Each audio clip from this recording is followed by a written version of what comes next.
नमस्कार दोस्तों, आप सभी का आज की इस नई क्लास में स्वागत है। आज हम लेकर आए हैं 100 क्वेश्चन लेकर आए हैं और वो भी सिर्फ और सिर्फ ऑपरेटिंग सिस्टम के।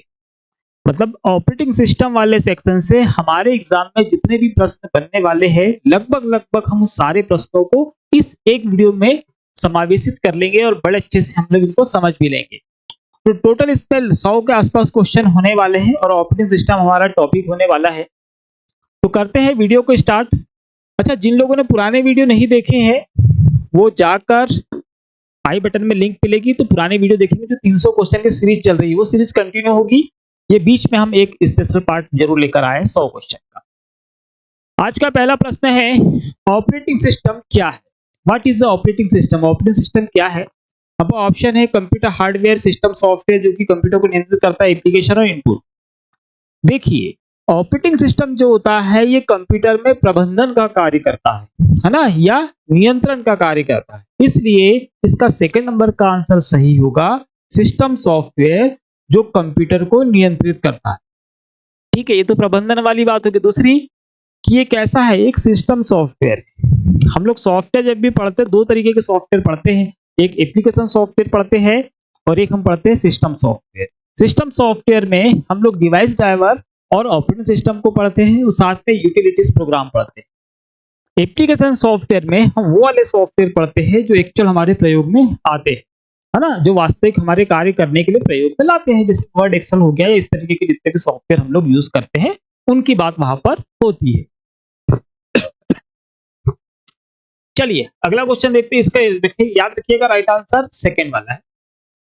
अगला क्वेश्चन है, निम्नलिखित में से कौन सा ऑपरेटिंग सिस्टम नहीं है? इसमें से हमको पहचानना है कि ऑपरेटिंग सिस्टम कौन सा नहीं है।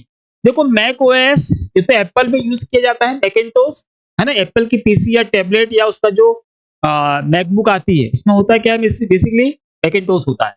विंडोज हम लोग यूज करते ही है। लाइनेक्स हमको पता ही है, ये भी ऑपरेटिंग सिस्टम है ना।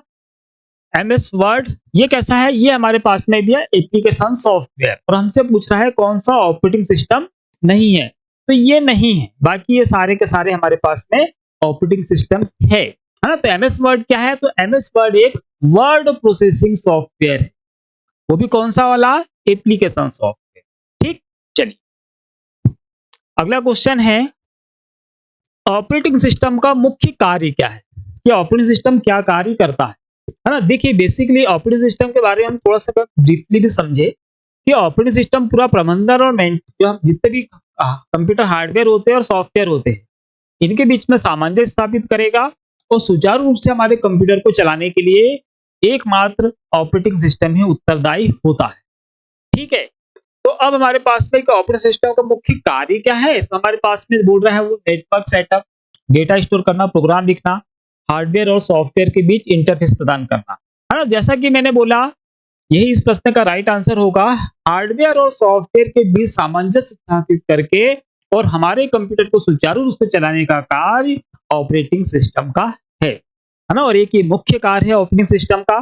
डेफिनेटली ये क्वेश्चन एग्जाम में आने की संभावना ज्यादा रखता है। ठीक है, चलिए अगला क्वेश्चन है, मल्टीटास्किंग ऑपरेटिंग सिस्टम क्या है? मल्टीटास्किंग मतलब ऐसा ऑपरेटिंग सिस्टम जो एक समय में एक से ज्यादा कार्य करने में सक्षम हो, या हमको एक से ज्यादा काम वो करने दे, वो कहलाएगा हमारा मल्टीटास्किंग ऑपरेटिंग सिस्टम। अब यहाँ पे दे रहा है एक साथ कई प्रोग्राम चलाना, एक समय में केवल एक, कंप्यूटर को बंद करना, हार्डवेयर अपडेट, तो नहीं चलेंगे। ये वाला सही होगा कि एक साथ कई प्रोग्राम चलाना, एक साथ बहुत सारे प्रोग्राम चला सकता है, वही होगा हमारा मल्टीटास्किंग। ठीक, अगला क्वेश्चन है, विंडोज किस प्रकार का ऑपरेटिंग सिस्टम है? विंडोज किस प्रकार का ऑपरेटिंग सिस्टम है? अब ये हमको ऑप्शन देख के ही पता चलेगा। हमसे बोल रहा है वो graphical user interface, command line interface, network operating और रियल टाइम ऑपरेटिंग सिस्टम। देखिए, रियल टाइम ऑपरेटिंग सिस्टम ये टाइप्स ऑफ ऑपरेटिंग सिस्टम है ना, तो ये तो नहीं बनेगा। नेटवर्क ऑपरेटिंग सिस्टम सिर्फ नेटवर्क के डिवाइसेस में काम में आता है। कमांड लाइन इंटरफेस ये हम पढ़ते हैं किसको, डॉस को पढ़ते हैं, है ना। डॉस या हम अगर प्रोटोकॉल देखते हैं तो हम टेलनेट प्रोटोकॉल देखते हैं जो कमांड लाइन इंटरफेस पर चलता है।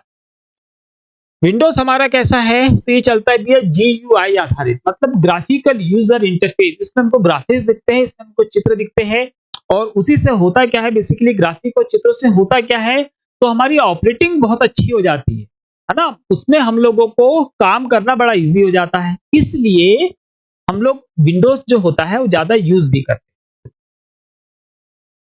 चलिए इसको याद रखिएगा, इसका आंसर ग्राफिकल यूजर इंटरफेस। अगला क्वेश्चन है, लिनक्स ऑपरेटिंग सिस्टम किस प्रकार का है। Linux operating system, Linux basically based होता है किस पे, यूनिक्स पे, है ना। यूनिक्स का जो निर्माण है भैया हम लोगों ने सी लैंग्वेज में किया। सी भाषा जो एक मध्य स्तरीय और उच्च स्तरीय भाषा कहलाती है, इसमें सबसे पहला लिखा गया महत्वपूर्ण प्रोग्राम कौन सा है, तो वो यूनिक्स है। यूनिक्स के बेस पे क्या बना है फिर हमारे पास में, लाइनेक्स बना है ना। यह हमारा एंड्रॉइड ऑपरेटिंग सिस्टम बना है। देखिए जितने भी यूनिक्स के बेस पर ऑपरेटिंग सिस्टम या सॉफ्टवेयर मिलते हैं, वो सारे के सारे कैसे होते हैं, फ्री मिलते हैं, उनके हमको पैसे नहीं लगते, इसीलिए उसको हम बोलते हैं ओपन सोर्स सॉफ्टवेयर, क्योंकि इनका बेस यूनिक्स। तो लाइनेक्स भी कैसा है, यूनिक्स पे बेस है, मतलब ये भी क्या है आपके पास में, ओपन सोर्स या फ्री सॉफ्टवेयर है, इसके हमको पैसे नहीं लगते हैं। ठीक, पेड सॉफ्टवेयर ये नहीं है, पेड सॉफ्टवेयर हमारे पास माइक्रोसॉफ्ट के आते हैं, कि विंडोज ऑपरेटिंग सिस्टम हो गया या फिर वर्ड एक्सेल पावर पॉइंट हो गया, ये पेड, इनके हमको पैसे लगते हैं, है ना। विंडोज का हिस्सा नहीं होगा भैया, हार्डवेयर नहीं है तो सॉफ्टवेयर की बात कर रहा है। ठीक, तो इसको याद रखें।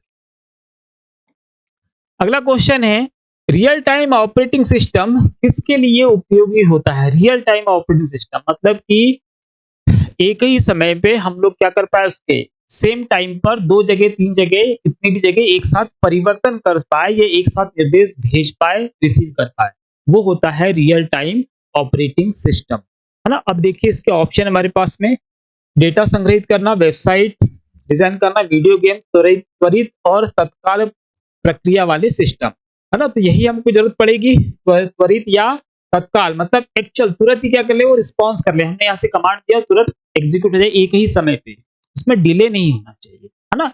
इसका हम वैसे भी जो रियल टाइम ऑपरेटिंग सिस्टम, इसका यूज कहाँ करते हैं हम लोग, इसका हम करते हैं ऑटो पायलट मैकेनिज्म जो होता है हमारे पास में, जो जितने भी एयरक्राफ्ट होते हैं, चाहे आपका हेलीकॉप्टर हो, एरोप्लेन हो, या हवा में उड़ने वाली जो चीजें होती है, इसमें हम लोग ऑटो पायलट मैकेनिज्म का प्रयोग करते हैं, और वो जुड़ा होता है कहाँ से, बेस से, मतलब पृथ्वी से, या जो उनका बेस होता है एयरपोर्ट, वहां से जुड़ा होता है।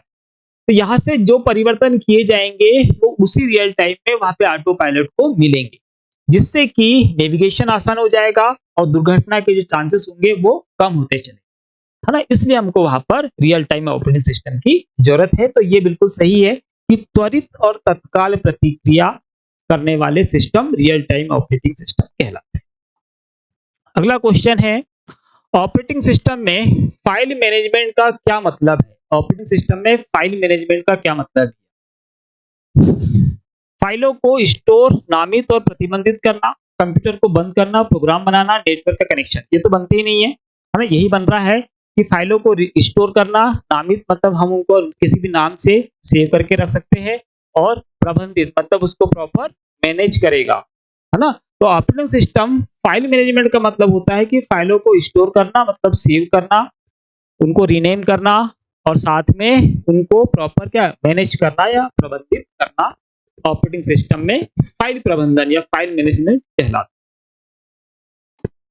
अगला क्वेश्चन है, ऑपरेटिंग सिस्टम का कौन सा हिस्सा उपयोगकर्ता से इनपुट प्राप्त करता है।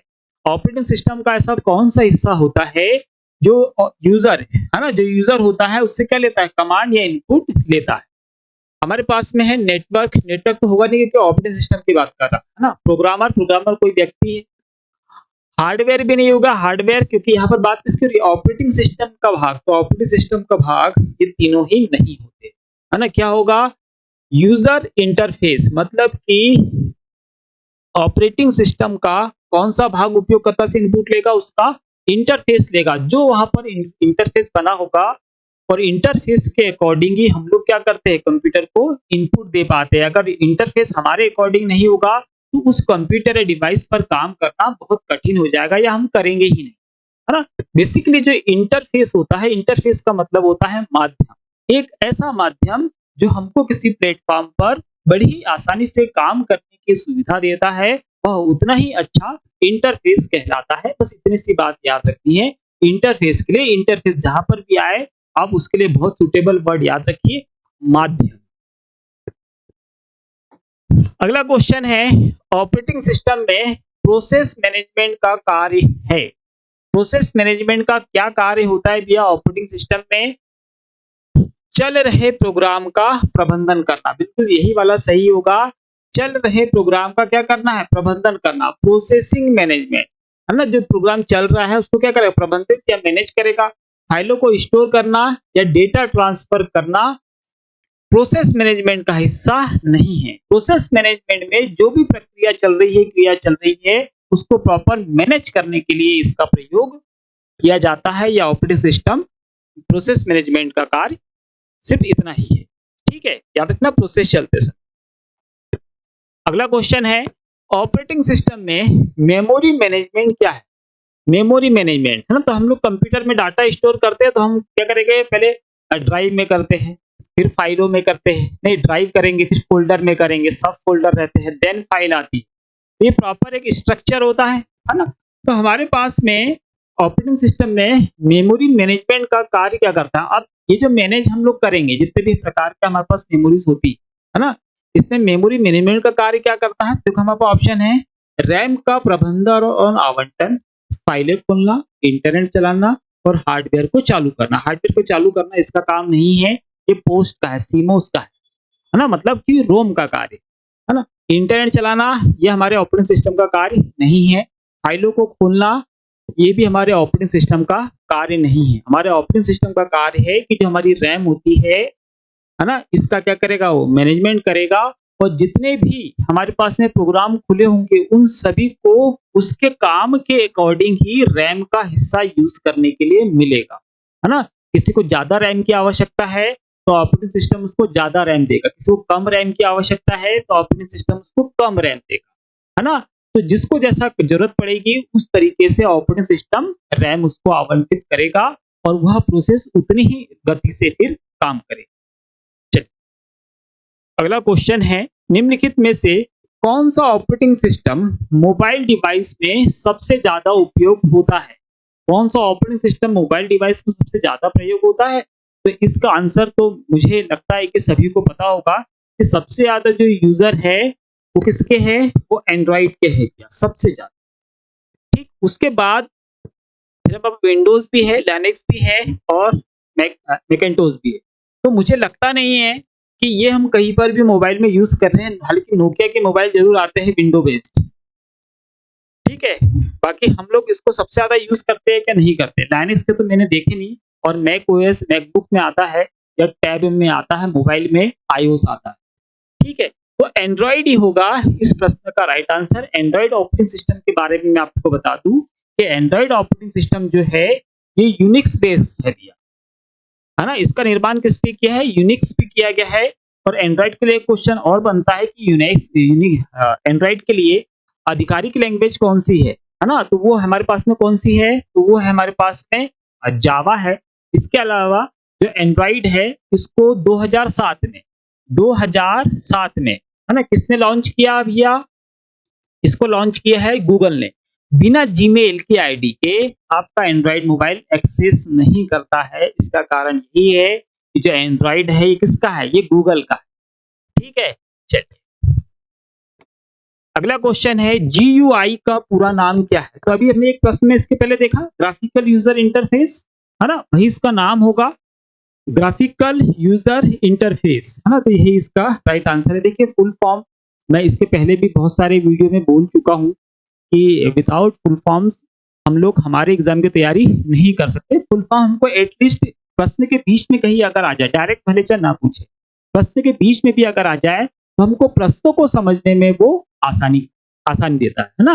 तो इसलिए full form, shortcut keys, file extension, ये तीनों चीजें हमारी बड़े अच्छे से तैयार होनी चाहिए। ठीक, चलिए इसको याद रखेंगे।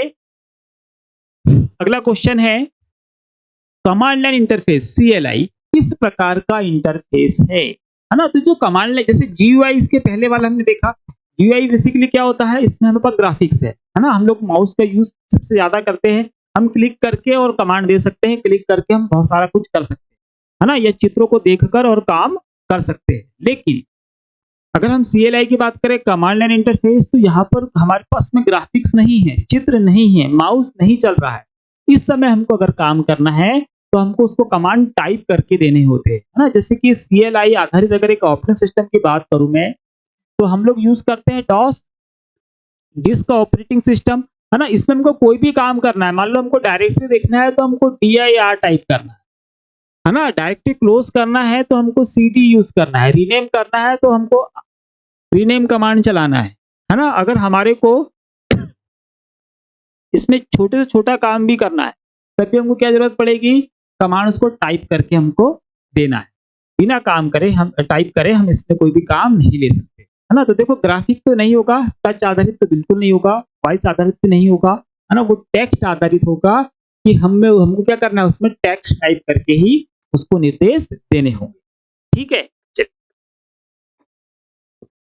अगला प्रश्न है, ऑपरेटिंग सिस्टम किसे नियंत्रित करता है। कि हमारा जो ऑपरेटिंग सिस्टम होता है ये किसे नियंत्रित करता है भाई। हमारे पास ऑप्शन है हार्डवेयर और सॉफ्टवेयर संसाधनों को, केवल हार्डवेयर को, केवल सॉफ्टवेयर को, केवल नेटवर्क को। तो केवल केवल तो नहीं होगा भैया, ये सबको ही करता है ना। हमारे कंप्यूटर में कितने ही हार्डवेयर लगे हो, कितने ही सॉफ्टवेयर हो, उन सारे हार्डवेयर को, उन सारे सॉफ्टवेयर को जो नियंत्रित करने का कार्य या व्यवस्थित करने का कार्य या प्रबंधन करने का कार्य कौन करेगा, ऑपरेटिंग सिस्टम करेगा। इसलिए हार्डवेयर और सॉफ्टवेयर संसाधनों को, मतलब कि जितने भी हार्डवेयर होंगे और जितने भी सॉफ्टवेयर होंगे उन सभी को, है ना, उन संसाधनों को ऑपरेट करने के लिए या प्रोसेस करने, कुछ भी करना है तो बिना ऑपरेटिंग सिस्टम के नहीं होगा। तो सारे के सारे के लिए उत्तरदायी कौन होने वाला है, ऑपरेटिंग सिस्टम होने वाला। चलिए अगला क्वेश्चन है, ऑपरेटिंग सिस्टम किसके बीच मध्यस्थ का काम करता है। किसके बीच मध्यस्थ, तो देखो मैंने अभी एक आपको वर्ड बताया था, इंटरफेस की हम बात कर रहे थे, तो इंटरफेस के लिए मैंने आपको बोला था कि आप याद रखेंगे माध्यम, है ना। तो यहाँ पर वही आ गया मध्यस्थ, है ना। मतलब कि दो लोगों के बीच में मध्यस्थता या दो लोगों के बीच में माध्यम का कार्य कौन करता है, इंटरफेस करता है ना। और वो इंटरफेस कौन देता है हमको, ऑपरेटिंग सिस्टम देता है कंप्यूटर में। तो कंप्यूटर में जो इंटरफेस होता है या माध्यम होता है या मध्यस्थता होती है, ऑपरेटिंग सिस्टम जिसके लिए हम ऑपरेटिंग सिस्टम का हम यूज करते हैं, तो बेसिकली हमारे और कंप्यूटर के मध्य के लिए है कि हम जो कहे वो कंप्यूटर को समझ में आए, कंप्यूटर जो कहे वो हमको समझ में आए।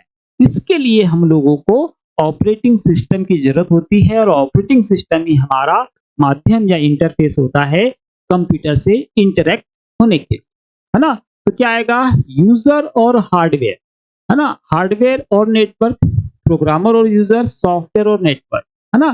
तो हमारे पास जो राइट आंसर है, यूजर मतलब हम खुद है और कंप्यूटर का जो हार्डवेयर है वो, है ना। इसके बीच में हमको कौन मिलने वाला है, इनके बीच में हमको मिलने वाला है ऑपरेटिंग सिस्टम, जो कि मध्यस्थ रहेगा या माध्यम रहेगा या इंटरफेस रहेगा। ठीक है, अगला प्रश्न है, मल्टी यूजर ऑपरेटिंग सिस्टम क्या है। तो मल्टी यूजर ऑपरेटिंग सिस्टम ऐसा ऑपरेटिंग सिस्टम होगा जिसमें एक समय में एक से ज्यादा यूजर एक साथ काम कर सकते हो, मल्टीपल यूजर एक समय में काम कर पाए, ऐसे ऑपरेटिंग सिस्टम को हम लोग मल्टी यूजर ऑपरेटिंग सिस्टम कहते हैं, है ना। अब देख लीजिए हमारे पास में रियल टाइम, ये तो टाइप्स ऑफ ऑपरेटिंग सिस्टम है, नेटवर्क भी टाइप्स ऑफ ऑपरेटिंग सिस्टम है। केवल एक उपयोगकर्ता नहीं होगा, कई उपयोगकर्ता एक साथ कंप्यूटर का उपयोग कर सकते हैं, तो ये वाला आंसर सही होगा, है ना। कि बहुत सारे उपयोगकर्ता एक ही समय में कंप्यूटर पर काम कर पाए, वो होगा हमारे पास में मल्टी यूजर ऑपरेटिंग सिस्टम। अगर एग्जाम्पल कभी एग्जाम में आए तो उसको बोलो क्या, इसका एग्जाम्पल बोल देना यूनिक्स, है ना। यूनिक्स का यूज हम कहाँ करते हैं, तो उसको बताओ हम कहाँ करते हैं, सर्वर में करते हैं, है ना। तभी तो सर्वर को बहुत सारे लोग हैंडल कर पाते हैं, बहुत सारे लोग ऑपरेट कर पाते हैं, एक्सेस कर पाते हैं, उससे काम ले पाते हैं, क्योंकि वो एक मल्टी यूजर है, मल्टीटास्किंग। चलिए अगला क्वेश्चन है, ऑपरेटिंग सिस्टम में डिवाइस मैनेजमेंट का क्या काम है। जो ऑपरेटिंग सिस्टम होता है उसमें डिवाइस मैनेजमेंट का क्या कार्य होता है। बस ये डिवाइस तो आपको पता ही है, जितने भी कंप्यूटर में इनपुट आउटपुट डिवाइसेस हम लोग प्रयोग में लाते हैं उनकी बात कर रहे हैं। हार्डवेयर डिवाइसेस का प्रबंधन करना, फाइल बनाना, नेटवर्क कनेक्शन और डेटा एंट्री। डेटा एंट्री तो करना ही नहीं है हमको, डेटा एंट्री सब कीबोर्ड से करते हैं हम लोग, नेटवर्क कनेक्शन के लिए हमारे पास में नेटवर्क जो लैन कार्ड हो गया, लैन केबल हो गया, है ना, या प्रोटोकॉल्स हो गए, वहां पर यूज करते हैं। फाइल बनाना इसका कार्य नहीं है ऑपरेटिंग सिस्टम, है ना। फाइल हम लोग बनाते हैं और पर्टिकुलर एप्लीकेशन सॉफ्टवेयर के अकॉर्डिंग फाइल बनाते हैं। ऑपरेटिंग सिस्टम की कभी फाइल नहीं बनती है ना, हम लोग नहीं क्रिएट करवाते, हम लोग करते हैं एप्लीकेशन सॉफ्टवेयर की Word, Excel, PowerPoint, Access, इन लोगों की हम लोग फाइल क्रिएट करते हैं। तो हमारा कार्य है, ऑपरेटिंग सिस्टम का नहीं। हाँ, ये सहायता जरूर करता है। हार्डवेयर डिवाइसेस का प्रबंधन करना, है ना। तो ऑपरेटिंग सिस्टम में जो डिवाइस है वो क्या है, आपके सारे के सारे हार्डवेयर है ना। उनको क्या करना है, मैनेज करना, मतलब कि उनका क्या है, प्रबंधन करना। तो ये वाला आंसर बिल्कुल सही होगा। ठीक, तो इसको याद रखिएगा। अगला क्वेश्चन है, हाँ एक बात और कि जो प्रश्न है इन लोग में पहले भी हालांकि बोला हूं कि आप लोग स्क्रीनशॉट ले लीजिए या लिख लीजिए, है ना। ज्यादा अच्छा होता है लिखा वाला, कि लिख लिख के आप प्रश्नों को, जितने ज्यादा आपके प्रश्नों का कलेक्शन होगा एक कॉपी बना लीजिए, बाद में रिवाइज करने के लिए उतना ही अच्छा होगा। जितना फास्ट तेजी से जितनी बार आप रिवाइज करोगे, हमारे एग्जाम की तैयारी होती है स्ट्रांग होती है ना। हालांकि ये वीडियो ऑल ओवर जितने भी कंप्यूटर के एग्जाम होते हैं उन सभी को रिलेट करेगा, सभी के लिए इसमें से क्वेश्चन बनते हैं। ठीक, चलिए अगला क्वेश्चन है, विंडोज एक्सपी किस वर्ष में रिलीज हुआ। इसका ईयर पूछ रहा है, क्योंकि इसका सिंपल सा टेबल है, आप गूगल पे सर्च करो निकल के आ जाता है ना। तो उसको याद रखिएगा। जो विंडोज एक्सपी जो है ये वर्ष 2001 में आया था भैया, वर्ष 2001 में विंडोज एक्सपी आया था। इसके जस्ट पहले जो आया था वो आया था मिलेनियम, विंडोज जो मिलेनियम आया था वो हमको 2000 में 95 अच्छे एमएस ऑफिस पैकेज भी लगभग इसी वर्ष में हम लोगों को लॉन्च मिलते हैं, इसी ईयर के आसपास, है ना। तभी याद रखना लेटेस्ट ऑपरेटिंग सिस्टम कौन सा है और लेटेस्ट एमएस ऑफिस पैकेज कौन सा है। तो लेटेस्ट ऑपरेटिंग सिस्टम हम लोग जो बात कर रहे हैं 11 है, लेकिन 12 आधिकारिक रूप से पुष्टि नहीं है, 11 ही होगा, है ना। इसके अलावा हमारे पास जो एमएस ऑफिस पैकेज है 2024 में लॉन्च हुआ, तो लेटेस्ट जो एमएस ऑफिस पैकेज है वर्ड, एक्सेल, पावर पॉइंट के लिए, ये हमारे पास में एमएस ऑफिस 2024 है। इसके पहले क्या था, हमारे पास ऑफिस 365 था, उसके पहले हमारे पास 2021 था, उसके पहले 19, उसके पहले 16, उसके पहले 13। ठीक है, तो जैसा प्रश्न में ऑप्शन रहे उसके अकॉर्डिंग हम लोग आंसर लगा दीजिएगा ऑफिस पैकेज के लिए। तो यहाँ पर याद रखेंगे विंडोज एक्सपी 2001 में लॉन्च किया गया था। अगला क्वेश्चन है, मैक ओएस, मैक मतलब मैकिंटोश, एप्पल के जो मैकबुक और टैब वगैरह में यूज किया जाता है, किस कंपनी का ऑपरेटिंग सिस्टम है। लो यही पूछ लिया, है ना। तो हमको पता है मैक क्या है, मैकिंटोश है ऑपरेटिंग सिस्टम है, और इसका यूज जो है टैब में और जो मैकबुक वगैरह आती है एप्पल की उसमें इसका प्रयोग किया जाता है। तो यही एप्पल कंपनियां लिखी हुई है, इसको याद रखिएगा, है ना। माइक्रोसॉफ्ट का अगर पूछे तो हम विंडोज लगा देंगे, गूगल का पूछेंगे तो हम लोग लगा देंगे क्या, एंड्रॉइड लगा दो।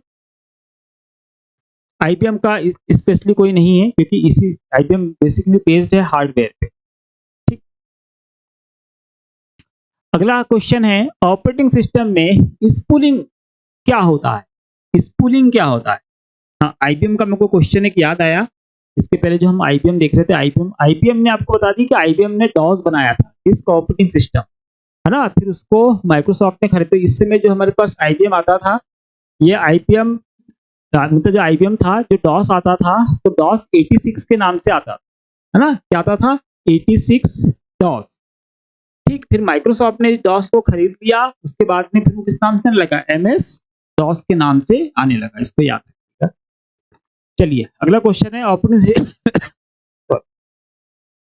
ऑपरेटिंग सिस्टम में स्पूलिंग क्या है। देखिए स्पूलिंग जो हम यूज करते हैं ऑपरेटिंग सिस्टम में, ठीक है, ऑपरेटिंग सिस्टम का कार्य होगा, लेकिन हम लोग जो इसको यूज करते हैं, अगर आप लोगों ने कभी भी प्रिंट कमांड दिया हो, है ना, कंप्यूटर्स में पेपर को लिए 10-12 पेपर है, अपने प्रिंट कमांड दिए, तो हमारे जो प्रिंट में हमें डॉक्यूमेंट दिए हैं प्रिंट करने के लिए, तो हमारे कंप्यूटर से जब प्रिंटर पे जाता है, हमारे कंप्यूटर से प्रिंटर पर जब जाता है, तो ये प्रोसेस कहलाती है स्पूलिंग, है ना। कहने का मतलब ये है कि जब हमारे कंप्यूटर में प्रिंट दिया, तो मतलब हमने 100 पेज मान लो प्रिंट दिए, तो वो पेज कहा जाते हैं प्रिंटर में, प्रिंटर की रैम में, है ना। प्रिंटर में रैम होती है, जहाँ से जो भी हम प्रिंट देते हैं उसकी रैम में जाकर वो सेव होता है। जब वहां जाकर सेव हो जाएगा उसके बाद ही प्रिंटर प्रिंट करना स्टार्ट करता है। तो जब आपने प्रिंट कमांड दे दिया है, प्रिंट शुरू होने में समय लेता है, तो जब तक उसकी रैम में जाएगा नहीं वो प्रिंट नहीं करेगा। तो हमारे कंप्यूटर से प्रिंट कमांड देने के बाद जो फाइलें कंप्यूटर प्रिंटर में जाती है, ये जो प्रोसेस कहलाती है, ये कहलाती है स्पूलिंग, है ना। तो वहाँ पे साफ साफ लिखा हुआ आता है स्पूलिंग पेजेस, है ना, या प्रोसेस में लिखा आएगा स्पूलिंग। तो हमारे पेज एक्चुअली कहाँ जाते हैं, वो प्रिंटर पे जाते हैं, है ना। इसको याद रखिएगा। हमारे पास पहला ऑप्शन है प्रिंटर और अन्य डिवाइस के लिए डेटा संग्रह प्रक्रिया।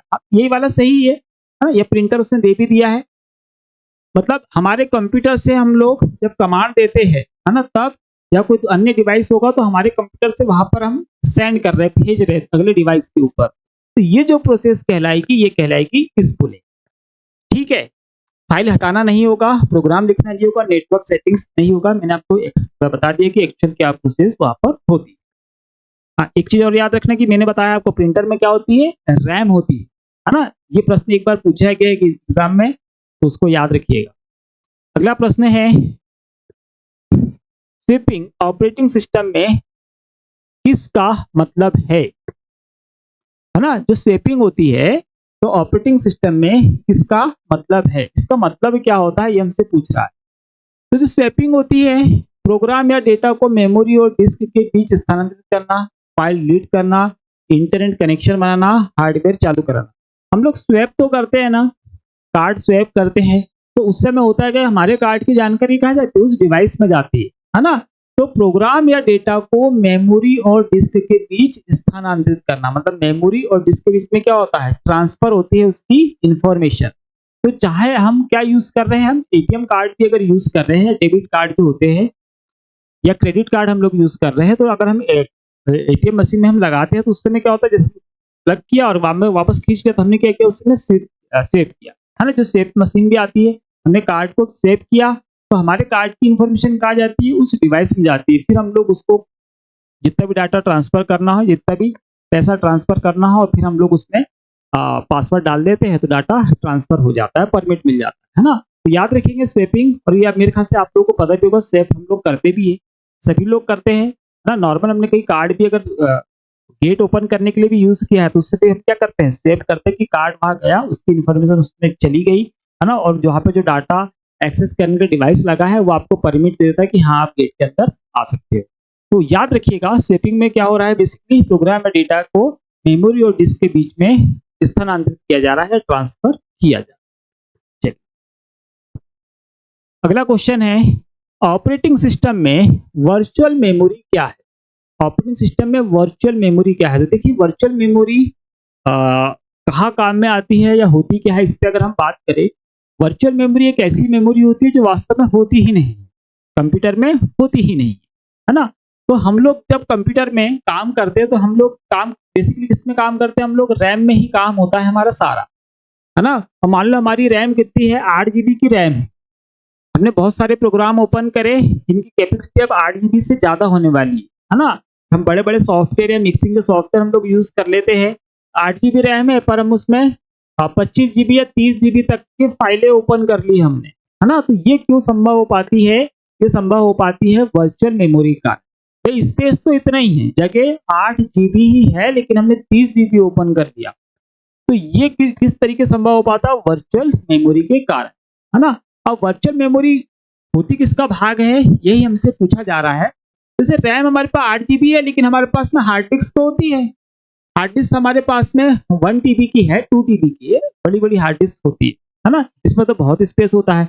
तो उस समय, है ना, जिस समय इसको एक्स्ट्रा 16 जीबी की आवश्यकता, इसको जब एक्स्ट्रा 16 जीबी की 26 जीबी की आवश्यकता अलग से पड़ रही है, 30 जीबी की अलग से पड़ रही है, उस समय ऑपरेटिंग सिस्टम हार्ड डिस्क के कुछ भाग को एज अ रैम कन्वर्ट कर देगा, है ना। तो हार्ड डिस्क में याद रखिएगा हमेशा सी पार्ट जो होता है, पहला पार्ट जिसमें ऑपरेटिंग सिस्टम होता है, उसको हमेशा खाली रखिए, है ना, ताकि एक्सेस करने में या काम करने में हमको ज्यादा स्पीड मिल सके। उस समय जैसी फाइलें ज्यादा ओपन हो गई है, तो उस समय हार्ड डिस्क मतलब सी ड्राइव का कुछ भाग एज अ रैम वर्क करने लग जाता है। तो उस समय वो क्या कहलाता है, वो कहलाता है वर्चुअल मेमोरी, है ना। और उस समय डाटा सेव होगा क्या, नहीं होगा, जब तक सेव नहीं करेंगे अलग ड्राइव, है ना। तो याद रखेंगे कि ऑपरेटिंग सिस्टम क्या करता है, हार्ड डिस्क के कुछ भाग को एज अ रैम कन्वर्ट कर देता है, और वही मेमोरी हमारी कहलाती है वर्चुअल मेमोरी, है ना। इसके लिए यहाँ पे बोल रहा है हार्ड डिस्क का उपयोग रैम की तरह करना, है ना। तो यही वाला आंसर उसका सही होगा। और कौन करवाता है, तो वो करवाता है भैया कौन, ऑपरेटिंग सिस्टम, है ना। ऑपरेटिंग सिस्टम ही हार्ड डिस्क के कुछ भाग को एज अ रैम बदलता है, उसको याद रखिए। अगला प्रश्न है ऑपरेटिंग सिस्टम में बूटिंग का क्या मतलब है ना। ऑपरेटिंग सिस्टम जो होता है इसमें बूटिंग का क्या मतलब है, तो बूटिंग आपको बताते हैं कि कंप्यूटर को चालू करना बूट कहलाता है।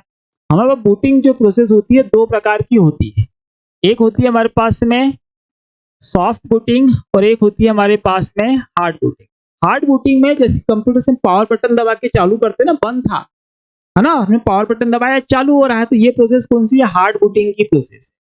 सॉफ्ट बूटिंग में क्या होता है कि हमारा कंप्यूटर पहले से चालू था, उसमें कुछ प्रॉब्लम आई, समस्या आई, देन हम लोगों ने शॉर्टकट की का यूज किया और अब कंप्यूटर को हम क्या कर रहे हैं, रीबूट कर रहे हैं, है ना। हार्ड इसमें क्या कर रहे हैं हम लोग कंप्यूटर को बूट कर रहे हैं, मतलब स्टार्ट कर रहे हैं, और इसमें सॉफ्ट बूटिंग में हम रीस्टार्ट करते हैं, मतलब बंद होके फिर से चालू होगा, मतलब पहले से वो चालू था। उस कंडीशन में जो बूटिंग कहलाती है वो कहलाती है सॉफ्ट बूटिंग। और सॉफ्ट बूटिंग के लिए हम लोग शॉर्टकट की यूज करते हैं बेसिकली कीबोर्ड से, है ना। कौन सी शॉर्टकट की होती है, तो वो होती है हमारे पास में कंट्रोल प्लस आल्ट प्लस और delete. Control plus alt plus delete, इनको हम लोग साथ में यूज करते हैं एक साथ में, और हमारा कंप्यूटर रीबूट हो जाता है। फिर आप जाइए बायोस में और सेटिंग चेंज कर दीजिए, या जो भी आपको करना है फिर वो कर सकते हैं। तो उसको याद रखेंगे, उसको रीस्टार्ट या रीबूट या सॉफ्ट बूटिंग कहा जाता है। तो हमसे बोल रहा है ऑपरेटिंग सिस्टम में बूटिंग क्या है, तो कंप्यूटर को शुरू कर, है ना, यही इसका आंसर होगा, है ना। और दो कौन कौन सी होती है वो हम लोगों ने देख लिया, ठीक है, इसको भी आप याद रखें।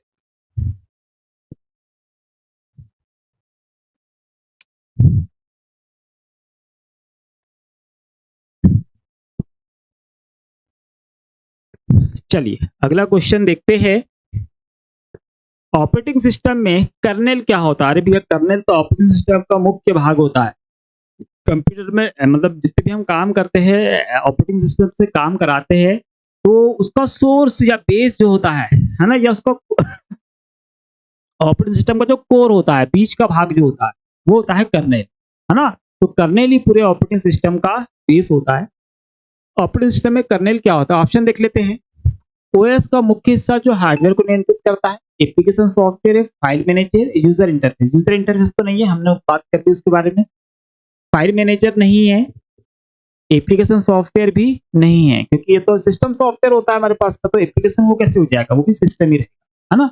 तो ऑपरेटिंग सिस्टम का मुख्य हिस्सा, है ना, मुख्य भाग मैंने बोला मुख्य कोर होता है या ऑपरेटिंग सिस्टम का सोर्स होता है, जो हार्डवेयर को नियंत्रित करता है ना। ये लाइन हमने बाद में जोड़ दी थी और ये सही है ना। तो ऑपरेटिंग सिस्टम का मुख्य हिस्सा होता है जो हार्डवेयर को नियंत्रित करता है, कर्नेल कहलाता है ना। तो कर्नेल याद रखिएगा भैया, कर्नेल मतलब ऑपरेटिंग सिस्टम ही वो है, इसको वो आप समझते हुए चलो, है ना, सबसे स्ट्रांग वही होता है, याद रखिएगा। अगला क्वेश्चन है विंडोज ऑपरेटिंग सिस्टम में टास्क मैनेजर किस लिए उपयोग होता है। टास्क मैनेजर, है ना, भाई हमारे पास इस तरीके से जो हमारी स्क्रीन होती है उसमें नीचे क्या होता है, टास्क बार होता है ना। इसी पर राइट क्लिक करेंगे तो हमारा टास्क मैनेजर ओपन हो जाएगा। तो हमारे पास जितनी भी एप्लीकेशन ओपन होती है या सॉफ्टवेयर ओपन होते हैं वो सारे हमको वहां दिखते हैं, इंक्लूडिंग कंप्यूटर की प्रोसेस कैसी चल रही है, कितना टेम्परेचर जो हमारा सीयू है कितना क्या यूज कर रहा है, सारा कुछ वहां पर हमको दिखता है। तो जो टास्क होते हैं, काम होते हैं, जो हमको सामने की तरफ दिख भी रहे हैं, जो बिहाइंड भी चल रहे हैं, पीछे की तरफ भी चल रहे हैं, जो दिख नहीं रहे हमको पर प्रोसेस चलते रहती है, उनको भी हम यहाँ से टास्क मैनेजर में जाकर कंट्रोल कर सकते हैं, है ना। तो हमारे पास देखते हैं ऑप्शन क्या बोल रहा है, रनिंग प्रोग्राम और प्रक्रिया को दिखाने के लिए, फाइल खोलने के लिए, नेटवर्क सेटिंग के लिए और डेटा एंट्री के लिए, है ना। तो इसका राइट आंसर है रनिंग प्रोग्राम, मतलब जो प्रोग्राम जितने भी खुले हुए हैं, है ना, उनकी प्रक्रियाओं को दिखाने के लिए, मतलब काम कर रहा है नहीं कर रहा है, कितना काम कर रहा है, स्लो है, अटका है, नॉट रिस्पॉन्डिंग है, ये सारा का सारा हम लोग टास्क मैनेजर में जाकर देख सकते हैं, ठीक है। तो वहां पे जाके उसको याद रखिए। चलिए, हाँ, टास्क मैनेजर ओपन करने की शॉर्टकट की वही है, कंट्रोल आल्ट और डिलीट, उसको प्रेस करेंगे तो हमारा जो टास्क मैनेजर है वो ओपन हो जाएगा, ठीक है। चलिए अगला क्वेश्चन देखते हैं। अगला क्वेश्चन है ऑपरेटिंग सिस्टम के बिना कंप्यूटर काम करेगा? ऑपरेटिंग सिस्टम के बिना कंप्यूटर काम करेगा? तो इसका आंसर है नहीं। क्यों नहीं करेगा भैया? हम लोग पढ़ते हैं जब ऑपरेटिंग सिस्टम तो हम बोलते हैं कि it is soul of computer. Operating system computer की आत्मा है। बिना ऑपरेटिंग सिस्टम के हम कंप्यूटर पर कोई भी काम नहीं कर सकते। ठीक है, तो सीधा सीधा है, इसमें ज्यादा हमको सोचना नहीं। अगला क्वेश्चन है ऑपरेटिंग सिस्टम में डेडलॉक क्या होता है? ऑपरेटिंग सिस्टम में डेडलॉक क्या होता है ना? देखो ऑप्शन है मेरे पास में, नेटवर्क कनेक्शन टूटना, डेटा स्टोर करना, कंप्यूटर बंद होना, दो या अधिक प्रक्रिया एक दूसरे का इंतजार करती है और फंस जाती है ना? तो डेडलॉक क्या होता है? बेसिकली दो या दो से अधिक प्रक्रिया या प्रोसेस एक दूसरे का इंतजार करती है ना? कि कभी हमने फाइलें ओपन करने के लिए दे दी और वो रास्ता देख रही कि ये ओपन हो जाए और रास्ता देखते कि ये ओपन हो जाए, दोनों एक दूसरे के रास्ता ही देख रही है ना? अब एक कोई भी पहले अगर ओपन हो जाएगी तो दूसरी अपने आप ओपन हो जाएगी, लेकिन एक दूसरे की रास्ता देखने के चक्कर में दोनों ही ओपन नहीं हो रही है और इस समय हमारा कंप्यूटर कैसा हो जाएगा? डेड भी हो जाएगा और लॉक भी हो जाएगा, कोई काम नहीं करने देगा। इस समय हमारे कंप्यूटर में एरर मिलता है हमको, नॉट रिस्पॉन्डिंग का, एप्लीकेशन नॉट रिस्पॉन्डिंग का एरर मिलता है। ऐसी कंडीशन में हम लोग टास्क मैनेजर ओपन करते हैं और जो प्रोसेस अटकी हुई है उसको किल कर देते, बंद कर देते, है ना? और फिर से स्टार्ट करते हैं तो फिर हो जाती है ना? तो याद रखेंगे, इंतजार में करती है और फंस जाती है, तो ये आंसर उसका सही होगा। अगला क्वेश्चन है ऑपरेटिंग सिस्टम किसके लिए जिम्मेदार नहीं होता? है ना? किसके लिए रिस्पॉन्सिबल नहीं होता है ऑपरेटिंग सिस्टम? हमको ऑप्शन है इंटरनेट सेवाएं प्रदान करना, हार्डवेयर संसाधनों का प्रबंधन करना, file management, process management. Process management तो उसको करना ही है, मैनेजर है कंप्यूटर का, है ना? फाइल मैनेजमेंट भी वही करेगा, हार्डवेयर संसाधनों का भी प्रबंधन वही करेगा। कभी प्रबंधन और मैनेजमेंट बात तो एक ही हो रही है ना? और ये कार्य जो है वो ऑपरेटिंग सिस्टम का है ना? इंटरनेट सेवा प्रदान करना ये ऑपरेटिंग सिस्टम का कार्य नहीं है ना? तो हमसे पूछ रहा है कि किस बात के लिए जिम्मेदार नहीं है, तो इसी के लिए इंटरनेट सेवा के लिए वो क्यों जिम्मेदार होगा? उस इंटरनेट सेवा के लिए आईएसपी जिम्मेदार होगा भैया। कौन? आईएसपी, है ना? Internet service provider. ये देगा आपको इंटरनेट एक्सेस करने के लिए, या कुछ प्रॉब्लम होगी तो हम इसको बोलेंगे, ऑपरेटिंग सिस्टम को नहीं बोलेंगे कुछ। अगला क्वेश्चन है विंडोज 10 कब रिलीज हुआ था? विंडोज 10 कब रिलीज हुआ था? विंडोज 10 अभी भी रिलीज हुआ है, तकरीबन 10 साल पहले, है ना? अभी क्या चल रहा है हमारे पास? 2025, तो 2015 में विंडोज 10 रिलीज हुआ था भैया, है ना? इसको याद रखिए। ये देखो इसका टेबल फट से सर्च करो, याद कर लो, है ना? कि विंडोज का पहला 1.0 से लेकर 2024 तक के सारे संस्करण आ जाएंगे। इस वर्ष कौन सा लॉन्च हुआ है उसको हम याद कर लेंगे। तो इस तरीके से अगर हमारे एग्जाम में प्रश्न आते हैं तो बिल्कुल आंसर हमारा बनेगा। ये प्रश्न रखने का उद्देश्य ये है कि आप समझे कि कैसे प्रश्न एग्जाम में आते हैं, क्या क्या वो पूछ सकता है। अगला क्वेश्चन है ऑपरेटिंग सिस्टम में इंटरप्ट क्या होता है? इंटरप्ट, है ना? तो इंटरप्ट बेसिकली होते क्या है कि हमने कोई प्रोसेस चालू करी, है ना? और उसमें कुछ रुकावट आ गई या बंद हो गई, है ना? या क्रैक हो, मतलब खराब हो गई, है ना? तब हम यूज करते हैं इंटरप्ट के लिए कि हमारी ये प्रोसेस कैसी हो गई अब, या इंटरप्ट हो गई। चलिए देखते हैं इंटरप्ट क्या होता है। तो हमारे पास में बोला डेटा स्टोर करना, नेटवर्क सेटिंग, फाइल हटाना, हार्डवेयर या सॉफ्टवेयर द्वारा सीपीयू की वर्तमान क्रिया को रोकना। हार्डवेयर या सॉफ्टवेयर द्वारा तो सीपीयू की एक अभी जो काम कर रहा है उस प्रोसेस को क्या करेगा? रोक देगा, इंटरप्ट कर देगा, है ना? तो रोकने के लिए सही वर्ड क्या मिलना है हमको? इंटरप्ट मिलना है। तो जो भी प्रोसेस चल रही है हमारे कंप्यूटर में उसमें हार्डवेयर होगा उसको रोक देगा, या सॉफ्टवेयर होगा उसको रोक देगा। तो ये जो प्रक्रिया है, ये प्रोसेस है, ये कहलाती है इंटरप्ट, है ना? कि हमारी प्रोसेस को रोक दिया गया सीपीयू के लिए। ठीक है, इसको याद रखिए। अगला क्वेश्चन है सेल ऑपरेटिंग सिस्टम का कौन सा हिस्सा है? देखो कर्नेल और सेल तो बड़े उपयोगी हिस्से होते हैं, कर्नेल सबसे ज्यादा होता ही होता है। सेल क्या होता है? तो ये यूजर और ऑपरेटिंग सिस्टम जो होता है इसके बीच में इंटरफेस का कार्य जो हम लोग देखते हैं, यूजर इंटरफेस, है ना? वो कौन करता है? तो वो करता है सेल, है ना? तो सेल को याद रखेंगे, क्या करता है ये? यूजर और ऑपरेटिंग सिस्टम के बीच में इंटरफेस का कार्य सेल के द्वारा होता है। ठीक है, अब हार्डवेयर और यूजर के बीच में इंटरफेस का कार्य वो हमारे पास जी सॉफ्टवेयर के बीच में कार्य है ना, वो हम जीयूआई पढ़ते हैं, ग्राफिकल यूजर इंटरफेस है ना, तो उसका हिस्सा है हमारे पास में सेल। अगला क्वेश्चन है ऑपरेटिंग सिस्टम में पैगिंग किस लिए उपयोग होता है ना। अब पैगिंग क्या होता है, ऑपरेटिंग सिस्टम से हमको पूछ रहा है, तो ये बेसिकली होता है हमारे पास में मेमोरी मैनेजमेंट से संबंधित है ना। ऑपरेटिंग सिस्टम में पैगिंग का मतलब क्या होगा, मेमोरी मैनेजमेंट है ना। तो जो हमारा मेमोरी मैनेजमेंट होता है ना, कि अलग जैसे हमने देखा कि रैम को कौन सा सॉफ्टवेयर एप्लीकेशन रैम को कितना कितना यूज करेगा है ना, तो उसको अलग अलग छोटे छोटे हिस्सों में बांट दिया जाता है, यही क्या कहलाते हैं, हमारे पैग कहलाते हैं है ना। तो पैगिंग की प्रक्रिया इससे जुड़ी है बेसिकली मेमोरी मैनेजमेंट की। ऑपरेटिंग सिस्टम जिस समय कंप्यूटर काम कर रहा है उस समय रैम के हिस्से को बांट दे। ठीक, अगला क्वेश्चन है ऑपरेटिंग सिस्टम में मल्टी थ्रेडिंग क्या है ना। तो मल्टी थ्रेडिंग क्या होता है बेसिकली, तो ये एक प्रोग्राम के कई थ्रेड्स एक साथ चलाना, मतलब एक ही कोई प्रोग्राम होगा और उसके बहुत सारे थ्रेड्स को एक साथ चलाने की जो प्रोसेस होगी वो होगी मल्टी थ्रेडिंग है ना। इसमें बेसिकली होता है क्या है, जैसे कि अभी हमारे पास में आते हैं सीपीयू आते हैं, प्रोसेसर आते हैं है ना, तो मल्टीपल थ्रेड्स के आते हैं है ना, या हम बोले कि मल्टीपल लेयर मतलब कोर के आते हैं और मल्टीपल थ्रेड्स के आते हैं। तो होता है क्या है कि प्रोग्राम आपका एक ही है, उसको अलग अलग स्तर पर, थ्रेड्स मतलब अलग अलग स्तर पर उसको हम चला रहे हैं, एक साथ चला रहे हैं अलग अलग स्तर पर है ना, तो वो कहलाता हमारा मल्टी थ्रेडिंग। अलग अलग स्तर पर एक ही प्रोग्राम को हम लोग चला रहे हैं और उससे हम जरूर कुछ बहुत अच्छी काम की चीज निकाल कर लेकर आएंगे, तो उसको याद रखिए। अगला क्वेश्चन है ऑपरेटिंग सिस्टम में फाइल सिस्टम क्या है। फाइल सिस्टम तो हम लोग पढ़ते ही है, जैसे कि बेसिकली कहाँ पर पढ़ते हैं हम लोग, जब ऑपरेटिंग सिस्टम पढ़ते हैं, ऑपरेटिंग सिस्टम इंस्टॉल करते हैं तो वहां पर हम फैट पढ़ते हैं या एनटीएफएस पढ़ते हैं है ना। तो वही हमारे पास में फाइल सिस्टम होता है।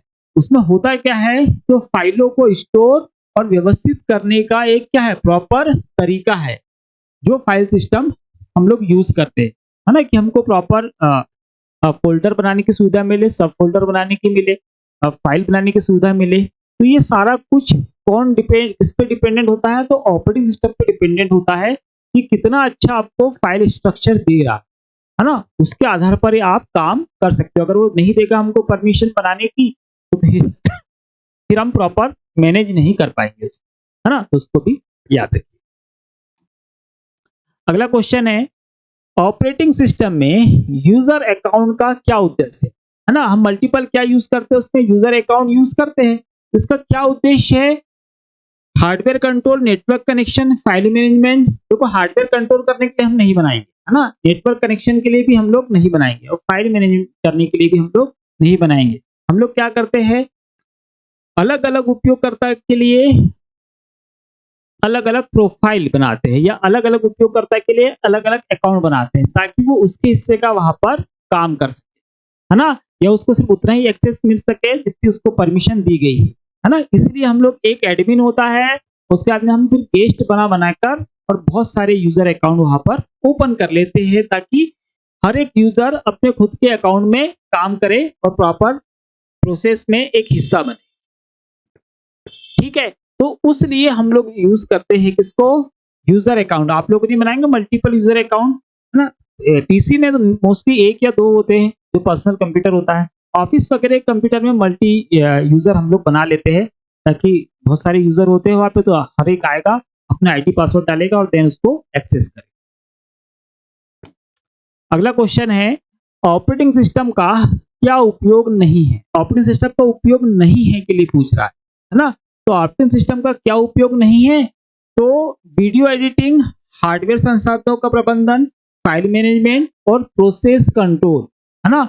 हमसे इसमें पूछ रहा है कौन सा नहीं है। देखो प्रोसेस को तो कंट्रोल करता है, हम लोग शुरू से अभी तक देखते आ रहे हैं, जितने भी क्वेश्चन हम लोगों ने देखे हैं। फाइल मैनेजमेंट भी करता है, हमने देखा है ना। हार्डवेयर संसाधनों का प्रबंधन करता है, ये भी हम लोगों ने देखा है।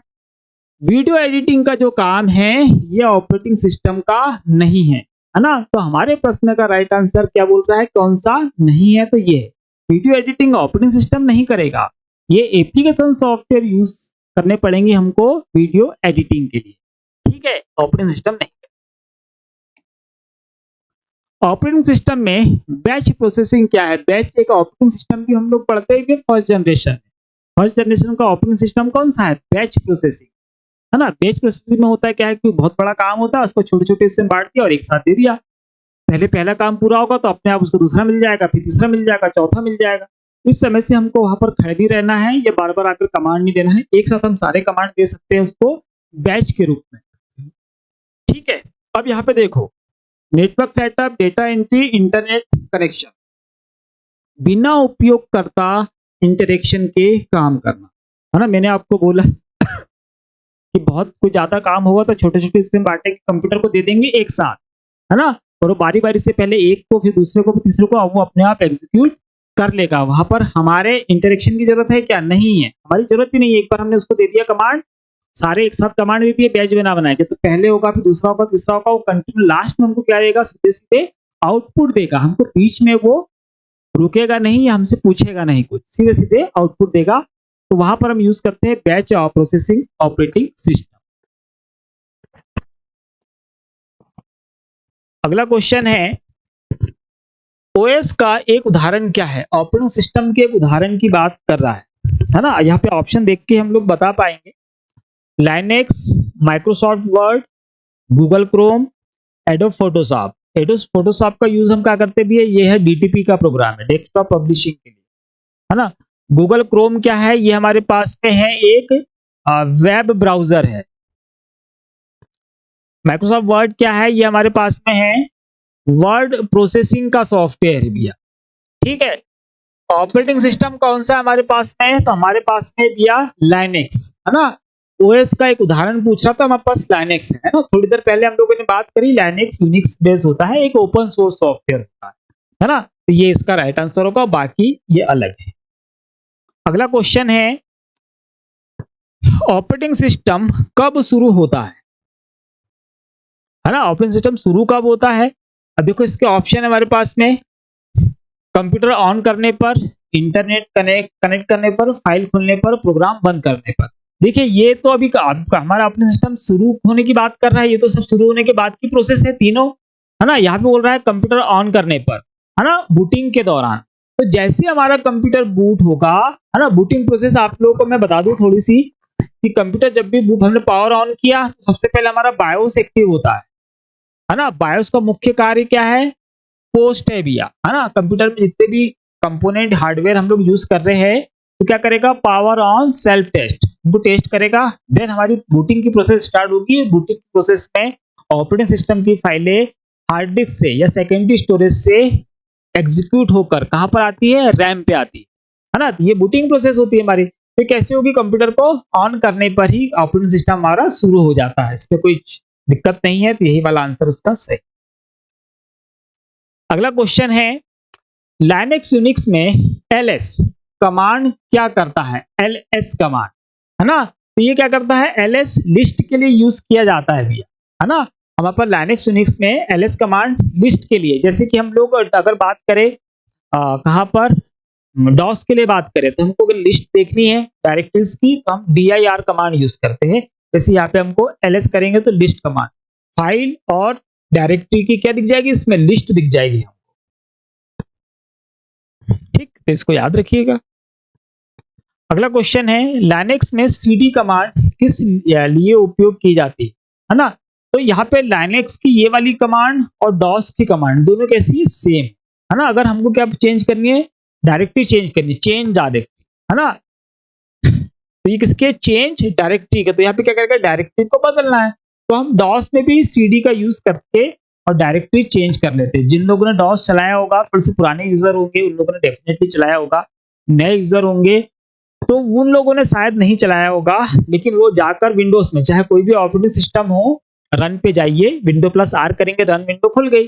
रन में आप टाइप करिए CMD, है ना। क्या टाइप करना है आपको? CMD। तो कमांड प्रॉम्प्ट मतलब कि क्या ओपन होगा? आपका डॉस ओपन होगा, उसमें कमांड चला लीजिए। ठीक है। अगला क्वेश्चन है, यूनिक्स लाइनेक्स में PWD का क्या मतलब होता है? PWD का क्या मतलब होता है ना। तो यूनिक्स हो या लाइनेक्स, बात तो एक ही हो रही है। इसमें प्रेजेंट वर्किंग डायरेक्टरी अगर देखना है आपको तो उसके लिए हम यूज करते हैं PWD, present working directory. Full form भी है उसका, है ना, क्या है, प्रेजेंट वर्किंग डायरेक्टरी। अगर आपको देखना है तो हम PWD प्रेस करेंगे तो जो इसमें डायरेक्टरी होगी जो वर्क में आपके काम में आ रही है प्रेजेंट में, है ना, वो डायरेक्टरी आपको दिख जाएगी। अगला क्वेश्चन है लाइनेक्स में MKDI, है ना, कमांड क्या कहलाती है? तो MK क्या होती है, मेक, है ना, जैसे कि हम लोग अगर हम डॉस की बात करें तो वहां हम यूज करते हैं MD। इसका भी क्या होता है, मैक डायरेक्टरी। यहाँ पर MK डायरेक्टरी टाइप करना पड़ता है, MKDIR, है ना। ये पूरा टाइप करने पर बनेगा क्या, एक नई डायरेक्टरी बनेगी जो हम डॉस में MD कमांड यूज करके बना लेते हैं। ठीक है, तो याद रखिएगा ये किसकी, मेक डायरेक्टरी की है, MKDIR। अगला क्वेश्चन है लाइनेक्स में RM कमांड क्या करती है? RM, है ना, तो ये क्या करेगी भैया, रिमूव करेगी, है ना। फाइल या डायरेक्टरी कैसी करेगी, ये हटा देगी। तो फाइल या डायरेक्टरी आपकी डिस्क से अगर हटाना है लाइनेक्स में तो हम लोग यूज करते हैं RM कमांड, है ना। तो ये कमांड बेसिकली है किसकी, यह है रिमूव की, है ना, रिमूव कमांड। अगला क्वेश्चन है यूनिक्स या लाइनेक्स में CP कमांड का उपयोग किया जाता है, CP, है ना। तो आपको बता दें CP का यूज किसके लिए कर रहे हैं हम लोग, फाइल कॉपी करने के लिए। अब वही अगर डॉस की बात करेंगे क्योंकि कमांड की बात हो रही है इसलिए हम डॉस से कंपेयर कर रहे हैं। डॉस में अगर कॉपी करना है हमको तो सीधे हम क्या करेंगे, कॉपी टाइप करेंगे। और अगर आपको फाइल फोल्डर डायरेक्टली से कॉपी करना है तो हम क्या करते हैं, एक्स कॉपी टाइप करते हैं, है ना। और आपको पूरी की पूरी डिस्क कॉपी करना है तो वहां पे हम टाइप करते हैं डिस्क कॉपी, है ना। तो ये तीन कमांड हमारे पास में होती है। पहली वाली जो है इंटरनल कमांड है और बाकी हमारे पास में एक्सटर्नल कमांड है डॉस के लिए। और यहाँ पर हम CP टाइप करेंगे तो हम फाइल को कॉपी कर सकते हैं। अगला क्वेश्चन है लाइनेक्स में MV कमांड का क्या मतलब है ना। तो MV क्या है, फाइल या डायरेक्टरी को मूव या रीनेम करना, है ना। या तो मूव करना होगा आपको या रीनेम करना होगा, वहां पर हम डालेंगे MV कमांड, है ना। तो MV टाइप करके और फाइल का जो नाम हमको देना होगा वो दे देंगे, तो या तो मूव कर देगा उसको या फिर रीनेम कर देगा। अगला क्वेश्चन है यूनिक्स लाइनेक्स में CAT कमांड किस लिए होता है ना। तो ये फाइल के जो कंटेंट होते हैं कि आपकी फाइल में कौन से कंटेंट है उसको देखने के लिए हम लोग कैट कमांड का CAT का यूज करते हैं। और डॉस में इसी के लिए हम यूज करते हैं टाइप कमांड का, है ना। टाइप कमांड का यूज करते हैं हम लोग कंटेंट, फाइल के कंटेंट देखने के लिए। और यहाँ पर हम लोग यूज करते हैं कैट का, है ना। तो जितनी भी हमने कमांड ये बता रहे हैं इनको नोट लिख के रख लीजिए। सीधे सीधे क्वेश्चन है, ज्यादा कुछ नहीं, क्योंकि इसका यूज तो होता नहीं है। आजकल हम इन कमांड्स का यूज नहीं करते, हम लोग GUI आधारित ऑपरेटिंग सिस्टम यूज करते हैं जहां पे सारा काम ग्राफिक्स के आधार पर होता है ना। तो ये यहाँ पर नहीं होंगे। अगला क्वेश्चन है लाइनेक्स में chmod कमांड का क्या मतलब है ना। तो chmod क्या होगा भैया, तो फाइल या डायरेक्टरी की परमिशन बदलना, है ना। उसको जो परमिशन दी गई है उसको बदलने के लिए हम क्या करते हैं, chmod, है ना। अब ये होगा आपका चेंज मोड, है ना। उसका जो मोड होगा उसको चेंज करने के लिए, तो चेंज मोड की जो कमांड है हमारे पास में वो है chmod। इसको याद रखेंगे। तो जितनी परमिशन उसको दी है वो सारी की सारी अगर हमको डिसेबल करनी है या किसी को हमको परमिशन देनी है तब हम इस कमांड का यूज करेंगे और उसको परमिशन दे देंगे। अगला क्वेश्चन है यूनिक्स लाइनेक्स में chown कमांड क्या करती है ना। तो फाइल या डायरेक्टरी का मालिक बदलना है ना, तब हम क्या करते हैं, chown, है ना। तो ch मतलब ऑन मतलब कि चेंज ऑनर। chown कौन सी कमांड है, चेंज ऑनर की कमांड है। जो भी फाइल या डायरेक्टरी होगा उसका मालिक होगा उसको क्या कर देंगे, बदल देंगे, या जो एडमिन होगा, यूजर होगा, उसको हम इससे बदल सकते हैं। ठीक है, तो इसको भी याद रखिएगा। अगला प्रश्न है लाइनेक्स में grep कमांड क्या करती है ना। तो ये क्या करती है भैया, फाइल में टेक्स्ट को सर्च करेगी, है ना। अगर आप कोई फाइल है उसमें कोई स्पेसिफिक आपके पास टेक्स्ट है तो उसको आप grep टाइप करिए, उसके बाद वो स्पेसिफिक वर्ड टाइप कर दीजिए और सर्च करा दीजिए, एंटर कर दीजिए, तो उस शब्द को, टेक्स्ट को ढूंढकर आपको मिल जाएगा। इसे हम फाइंड कमांड यूज करते हैं उसके अकॉर्डिंग। अगला क्वेश्चन है, यूनिक्स में फाइंड कमांड का क्या उपयोग होता है? फाइंड कमांड का क्या उपयोग होता है ना? तो हमको पता है कि फाइंड कमांड कहीं पर भी हो, उसका उपयोग तो एक ही होना है। क्या है वो? फाइल या डायरेक्टरी को ढूंढेगा, है ना? तो फाइल या डायरेक्टरी को ढूंढने के लिए हम लोग फाइंड कमांड का ही यूज करेंगे, कुछ इश्यू नहीं। अगला क्वेश्चन है, लाइनक्स में पीएस कमांड क्या दिखाती है? पीएस कमांड क्या दिखाती है ना? तो लाइनक्स में जो पीएस कमांड होती है वो प्रोसेसिंग स्टेटस को दिखाती है ना, प्रोसेसिंग लिस्ट को, सॉरी, रनिंग प्रोसेसिंग लिस्ट को दिखाती है कि जो आपके पास जितने भी, जैसे हम टास्क मैनेजर देखते हैं ना विंडोज में, कि कौन कौन सी प्रोसेस आपकी चल रही है, उसकी लिस्ट हमको टास्क मैनेजर में दिख जाती है। वैसे यहाँ पर अगर आपको देखने की कौन कौन सी प्रोसेस चल रही है इस समय, है ना, तो आप पीएस कमांड का यूज करके और रनिंग प्रोसेस की एक लिस्ट देख सकते हैं।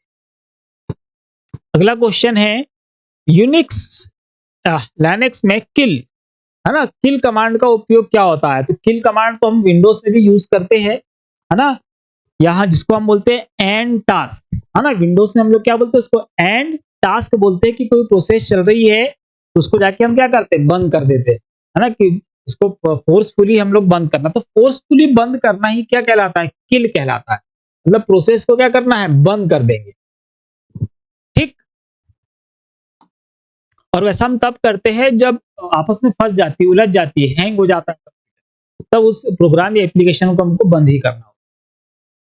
लाइनक्स में टॉप कमांड क्या दिखाती है? टीओपी कमांड क्या दिखाती है ना? तो ये क्या दिखाती है? सिस्टम की रनिंग प्रोसेस और संसाधन का उपयोग, है ना। आप कौन सी कमांड के द्वारा देख सकते हो? टॉप, टीओपी कमांड के द्वारा हम इसको देख सकते हैं कि सिस्टम की अभी प्रोसेस कौन सी चल रही है और कौन कौन से संसाधन उपयोग में लिए जा रहे हैं। अगला क्वेश्चन है, यूनिक्स लाइनक्स में डीएफ कमांड का क्या उपयोग है? डीएफ कमांड का यूज हम करते हैं डिस्क स्पेस की जानकारी दिखाने के लिए, है ना। डिस्क स्पेस की जानकारी को दिखाने के लिए हम लोग डीएफ कमांड का यूज करते हैं। सारी कमांड लिख लिख के रख लीजिए, है ना, सीधे सीधे याद रखना है, ज्यादा उसको कंफ्यूजन नहीं होगा अगर सीधे सीधे हम लोगों ने पढ़ा, ठीक है। फिर हमारे पास लाइनक्स में डीयू कमांड का क्या उपयोग है? तो साइज से रिलेटेड है, फाइल या डायरेक्टरी के साइज को दिखाने की, कितना स्पेस लेके रखा है डिस्क में, ये कितनी बड़े आकार की साइज में फाइल है, वो देखने के लिए हम लोग डीयू कमांड का यूज करते हैं। अगली कमांड है, यूनिक्स लाइनक्स में यूनेम कमांड किस लिए प्रयोग में लाई जाती है? तो सिस्टम की जानकारी अगर आपको देखना है, सिस्टम की प्रोसेस, सिस्टम की पूरी जानकारी, है ना, तब हम यूनेम कमांड यूज करेंगे और हमको सिस्टम की जितनी भी हमारा सिस्टम, जो हमारा जो कंप्यूटर होता है ना, उसमें ऑपरेटिंग सिस्टम प्लस उसका सीयू, है ना, या जो सीपीयू की जानकारी है वो, इससे रिलेटेड सारी जानकारी हम लोगों को इस कमांड के द्वारा दिख जाती है, उसको भी याद रखिएगा।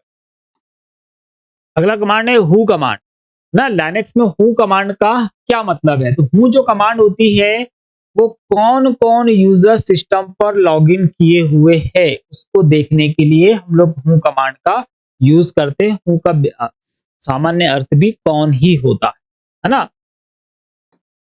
अगला क्वेश्चन है, यूनिक्स लाइनक्स में इको कमांड क्या करती है ना? क्या करती है? वो टेक्स्ट या वेरिएबल्स को स्क्रीन पर दिखाना, टेक्स्ट या वेरिएबल्स को स्क्रीन पर दिखाना इको कमांड का कार्य है। अगला क्वेश्चन है, लाइनक्स में tar कमांड किस लिए है? देखिए, इन कमांड्स को हम डिस्क्राइब इसलिए नहीं कर रहे हैं, डिस्क्राइब करके इसलिए भी नहीं पढ़ रहे हैं क्योंकि हमको इनको चलाना है ही नहीं, है ना। इनका चलाने के लिए हमको जरूरत कहीं भी नहीं पड़ रही है, ये सिर्फ हमारे एग्जाम के लिए क्वेश्चंस बनते हैं, इसलिए हम इनको देख रहे हैं। इनकी एक लिस्ट बना लीजिए, सिर्फ इतने ही, जितनी भी कमांड हम लोगों ने यहाँ रखी है बस इतनी ही कमांड आप याद रख लीजिए। लाइनक्स के लिए जब भी कोई प्रश्न आता है ना, चाहे सीपीसीटी हो, चाहे ट्रिपल सी हो, चाहे आरआरबी हो, बैंक हो, रेलवे हो, एसएससी, एमपीपीएससी, कहीं पे भी लाइनक्स से कमांड के लिए क्वेश्चन अगर पूछेगा तो सारे क्वेश्चन हम लोगों ने यहाँ पे रखे हुए हैं, आपके आंसर बिल्कुल बनेंगे, है ना। ये थोड़े से हार्ड क्वेश्चंस होते हैं, इसमें बस हमको लाइन टू लाइन याद रखिए कि टार कमांड क्या कर रही है, तो फाइलों को कंप्रेस और आर्काइव करने के लिए हम लोग इस कमांड का यूज कर रहे हैं, है ना। जैसे हम लोग जार यूज करते हैं विंडोज में, जिप यूज करते हैं, 7 जिप यूज करते हैं, उसी प्रकार यहाँ पर आप टार यूज करेंगे, TAR। ठीक है, चलिए अगला कमांड है यूनिक्स लाइनक्स में SCP कमांड क्या करती है। तो SCP कमांड क्या करेगी भैया, सुरक्षित तरीके से फाइल ट्रांसफर करना, है ना। सुरक्षित तरीके से फाइल ट्रांसफर करने के लिए SCP कमांड का उपयोग हम लोग करते हैं, सिक्योर बनाने।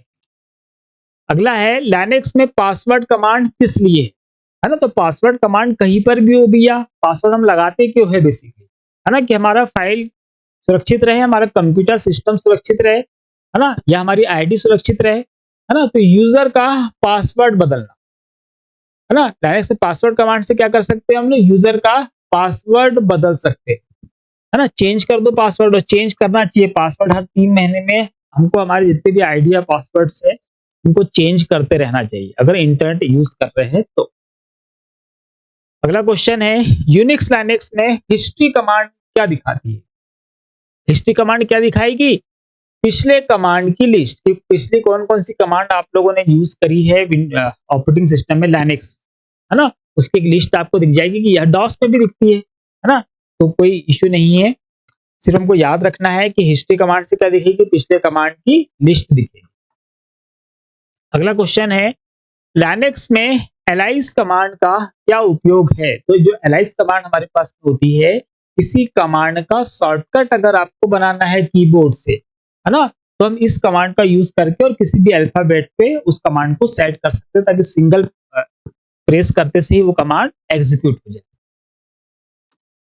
अगला क्वेश्चन है यूनिक्स लाइनक्स में अप टाइम कमांड क्या बताती है। अप टाइम कमांड, है ना, तो अप टाइम कमांड क्या बताएगी, सिस्टम कब से चालू है। अप टाइम कमांड चलाओ और कितनी देर से आपका कंप्यूटर चालू है ये आपको दिख जाए। ठीक, अगला क्वेश्चन है लाइनक्स में MAN कमांड किस लिए है, मेन कमांड किस लिए। तो किसी कमांड की मदद या मैनुअल दिखाना, किसी कमांड की हेल्प अगर आपको चाहिए, है ना, या उसका मैनुअल अगर आपको देखना है, तब हम इस कमांड का यूज कर सकते हैं, और किस कमांड से क्या होगा उसकी जानकारी हम ये कमांड यूज करके पता कर सकते हैं, है ना। ये कमांड डालिए और अगली कमांड का नाम डालिए जिसके बारे में आपको जानकारी चाहिए, उसकी सारी, है ना, उससे रिलेटेड जो भी हेल्प आपको चाहिए या उसका मैनुअल जो चाहिए वो आपको दिख जाएगा, फिर आप उस कमांड का यूज कर सकते हैं। अगला क्वेश्चन है यूनिक्स में स्लीप कमांड का क्या उपयोग होगा, है ना। स्लीप कमांड कुछ सेकंड के लिए प्रोग्राम को रोकना, कुछ सेकंड के लिए अगर किसी प्रोग्राम को रोकना है तो हम लोग उसमें स्लीप कमांड का यूज कर लेंगे, है ना। हम लोग विंडोज में भी स्लीप यूज करते हैं, है ना। स्लीप कमांड जब शट डाउन करने के पहले या टर्न ऑफ करने के पहले वहां पे हमको स्लीप का ऑप्शन मिलता है। अगर हम स्लीप कमांड यूज कर लेते हैं तो हमारे कंप्यूटर में सारी प्रोसेस बंद हो जाती है, हार्ड डिस्क बंद हो जाती है, पावर बंद हो जाता है, और कंप्यूटर अपने आप को हाइबरनेशन में ले जा लेता है, जहां ऊर्जा की खपत नहीं होती, है ना। फिर हम कोई की प्रेस करेंगे तो वापस क्या होता है, फिर वो बैकअप हो जाता है ना। यहाँ पर हमको अगर थोड़ी देर के लिए बंद करना है, प्रोग्राम को रोकना है, तो हम स्लीप कमांड का यूज करते हैं यूनिक्स। अगला क्वेश्चन है लाइनक्स में wget कमांड किस लिए है, wget सॉरी, है ना, wget कमांड किस लिए है। तो इसका यूज करते भैया इंटरनेट से फाइल अगर डाउनलोड करना है हमको, तो wget कमांड का हम लोग यूज करते हैं, इसको याद रख लेना है ऐसे के ऐसे, है ना। चलिए यूनिक्स लाइनक्स में इफ कॉन्फिग कमांड क्या करती है ना। तो कॉन्फिग कमांड है तो कॉन्फ़िगरेशन से संबंधित हो गई। नेटवर्क इंटरफेस की जानकारी दिखाना, है ना, कि आपका जो नेटवर्क इंटरफेस आप लोग यूज कर रहे हैं उसकी जितनी भी आप लोगों ने सेटिंग्स करी है, किस तरीके से करी है ना। भाई जब भी नेटवर्क का हम लोग हार्डवेयर यूज करते हैं तो हम लोग क्या करते हैं, उसको कॉन्फ़िगर करते हैं, उसके अंदर कोई ना कोई जानकारी या हमारे अकॉर्डिंग सेटिंग्स करते हैं। तो वो अगर आपको देखना है उसकी, है ना, तो हम लोग क्या करेंगे, इफ कॉन्फिग कमांड का यूज करके और नेटवर्क इंटरफेस की जानकारी हम लोग ले सकते हैं। अगला क्वेश्चन है लाइनक्स में SH कमांड क्या है ना? तो ये क्या करती है? सिक्योर रिमोट मशीन से कनेक्ट होना। सिक्योर रिमोट मशीन से कनेक्ट होने के लिए हम लोग SSH कमांड का यूज करते हैं। अगली कमांड है यूनिक्स लाइनक्स में कॉर्न CRON क्या है ना? तो ये शेड्यूल किए गए टास्क चलाने वाला डोमेन है ना? शेड्यूल किए गए जितने भी टास्क है उसको चलाने के लिए हमारे पास किसकी जरूरत है? डेमन है ना? ये डोमेन हम लोग बोलते हैं, उसकी यहाँ पर हमको जरूरत पड़ेगी, तो वो क्या है? हमारे पास कॉर्न है ना? इसको याद रखिएगा। अगला क्वेश्चन है एंड्रॉइड ओएस किस कंपनी का ऑपरेटिंग सिस्टम है? तो ये तो हमने एक प्रश्न में पहले ही देख लिया है ना, कि जो एंड्रॉइड है ये किसका है? ये गूगल का है ना? हमने ईयर की बात भी करी, 2007 में गूगल ने इसको प्रेजेंट किया और उसके बाद फिर सभी लोगों ने एंड्रॉइड को अपना लिया। अगला क्वेश्चन है आईओएस किस डिवाइस के लिए बनाया गया है ना? आईओएस हमको पता ही है, आईओएस जो होता है ये एप्पल के आईफोन में यूज किया जाता है ना? एप्पल के आईफोन में या आईपैड में जो ऑपरेटिंग सिस्टम यूज किया जाता है वो कौन सा है? आईओएस है, ठीक है।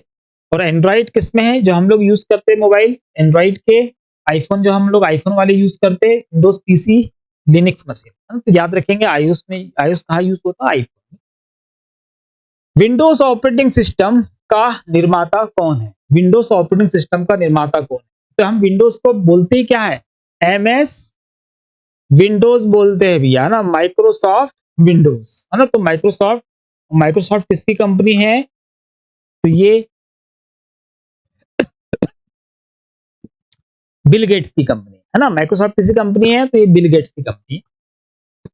अगला क्वेश्चन है मैक ऑपरेटिंग सिस्टम किस कंपनी का ऑपरेटिंग सिस्टम है? मैक, है ना? तो मैक की बात तो हम कर ही रहे हैं, मैकिंटोश, और ये किसका है? एप्पल का है ना? जो हमारे एप्पल के टैब आते हैं या एप्पल के पीसी आते हैं उसमें, या नोट मैकबुक आता है उसमें क्या मिलता है हमको? मैकिंटोश, और वो एप्पल। अबंटू किस प्रकार का ऑपरेटिंग सिस्टम है? देखो अबंटू जो है ये बेस्ड है किसके? यूनिक्स, है ना? यूनिक्स बेस्ड है, तो यूनिक्स, लाइनेक्स, अबंटू सब कैसे हैं? ओपन सोर्स होते हैं, है ना? तो लिनक्स बेस्ड फ्री और ओपन सोर्स, है ना? तो ये कैसा है भैया? अबंटू यूनिक्स बेस्ड है, ये यूनिक्स लाइनेक्स बेस्ड है ना? और साथ में कैसा है? एक ओपन सोर्स सॉफ्टवेयर है, पैसे नहीं लगते, है ना? तो बहुत सारे कंप्यूटर या लैपटॉप में अभी भी आता है, अगर आप नया परचेस करते हैं तो अबंटू आ जाता है। एंड्रॉइड ओएस का मुख्य इंटरफेस क्या कहलाता है ना? तो एंड्रॉइड जो इंटरफेस मोबाइल ऑपरेटिंग सिस्टम होता है, इसका मुख्य इंटरफेस, है ना? जैसे हमने मोबाइल अगर ऑन किया तो वहां पे जो हमको इंटरफेस दिखता है वो कौन सा होता है? वो होता है हमारे पास में होम स्क्रीन, है ना? होम स्क्रीन पर ही मोस्टली हमारे पास में सारे टूल्स जो सबसे ज्यादा प्रयोग में लाए जाते हैं वहीं पर होते हैं, जो बाद में कम यूज करते हो फिर बाद में होते हैं। आईओएस में एप्स कैसे इंस्टॉल किए जाते हैं? देखो आईओएस किसका है? एप्पल का है, और अगर आपको आईओएस आप यूज कर रहे हो, आईफोन यूज कर रहे हो, तो उसकी जितनी भी एप्लीकेशंस है वो आपको एप्पल के ऐप स्टोर से ही डाउनलोड करनी होती, ठीक है।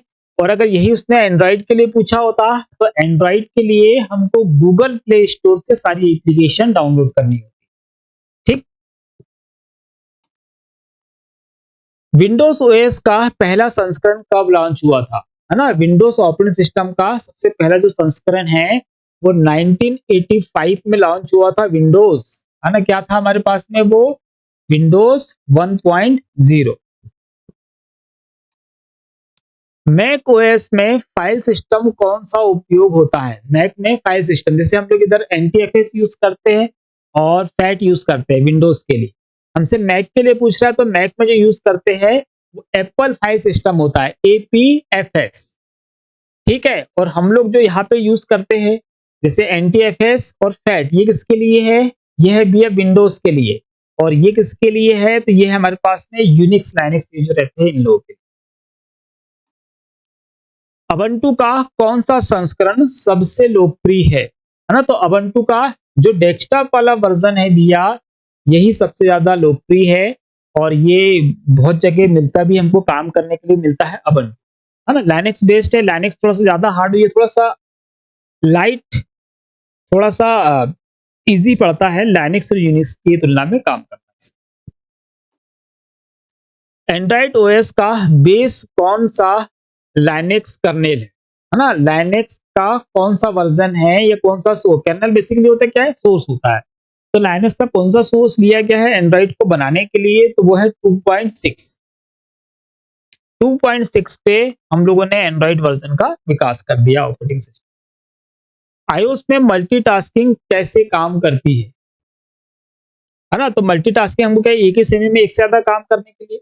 तो है सीमित बैकग्राउंड एक्टिविटी। सीमित बैकग्राउंड एक्टिविटी के साथ में आईओएस में मल्टीटास्किंग कर सकते हैं या की जा सकती है।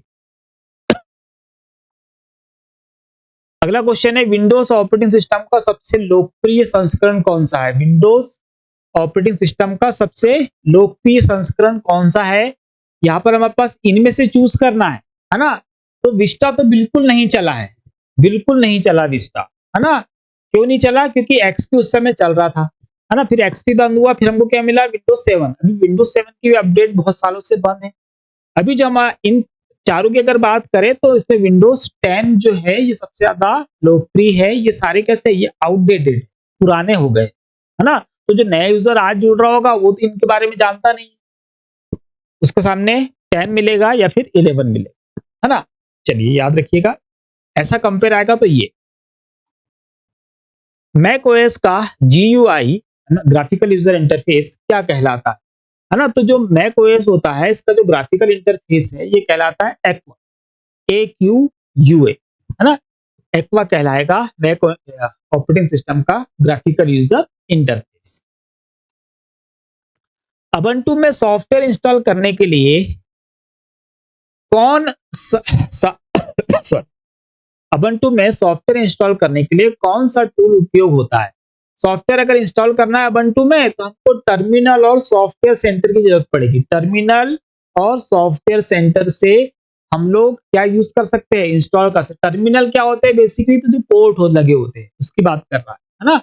और सॉफ्टवेयर सेंटर मतलब जहां से हम लोग सॉफ्टवेयर लेंगे। तो टर्मिनल और सॉफ्टवेयर सेंटर से हम अबंटू में सॉफ्टवेयर इंस्टॉल कर सकते हैं। एंड्रॉइड ऑपरेटिंग सिस्टम के लिए प्रमुख प्रोग्रामिंग भाषा कौन सी है ना? तो ये प्रश्न का हमने पहले बीच में कहीं आंसर देख लिया है कि जावा के लिए आधिकारिक भाषा कौन सी है ना? या सॉरी एंड्रॉइड के लिए आधिकारिक भाषा कौन सी है? तो हमने बोला था जावा है ना?